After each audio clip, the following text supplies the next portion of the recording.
இந்தியாவில் புத்தாண்டு கொண்டாட்டங்களுக்கான பாதுகாப்பு மற்றும் கட்டுப்பாடுகள் குறித்து அறிவிக்கப்பட்டுள்ளது. அதன்படி சென்னை பெருநகர காவல்துறை வெளியிட்டுள்ள அறிவிப்பில் புத்தாண்டு கொண்டாட்டத்தை முன்னிட்டு 31ஆம் தேதி மாலை முதல் 1ஆம் தேதி வரை பொதுமக்கள் கடல் நீரில் இறங்கவோ குளிக்கவோ அனுமதி இல்லை என தெரிவிக்கப்பட்டுள்ளது. கடற்கரையோரங்களில் உரிய தடுப்புகள் அமைத்து முன்னேற்பாடுகள் செய்யப்படும் என கூறப்பட்டுள்ளது.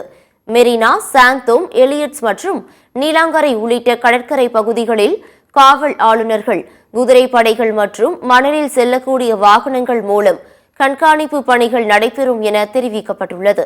அவசர மருத்துவ உதவிக்கு முக்கிய இடங்கள் மற்றும் பொதுமக்கள் அதிகளவு கூடும் இடங்களில் ஆம்புலன்ஸ் வாகனங்கள் மருத்துவ குழுவினருடன் தயார் நிலையில் நிறுத்தி வைக்க அறிவுறுத்தப்பட்டுள்ளது.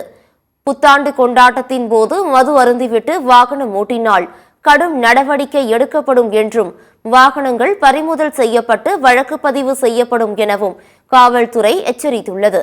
வழக்கு பதிவு செய்யப்பட்டால் பாஸ்போர்ட், வேலைவாய்ப்பு உள்ளிட்டவைகளின் விண்ணப்பங்கள் போலீசாரால் சரிபார்ப்பு செய்யும் போது பாதிப்பு ஏற்படும் என்பதால் இளைஞர்கள் மது அருந்திவிட்டு வாகனங்கள் ஓட்டுவதை தவிர்க்குமாறு அறிவுறுத்தப்பட்டுள்ளது.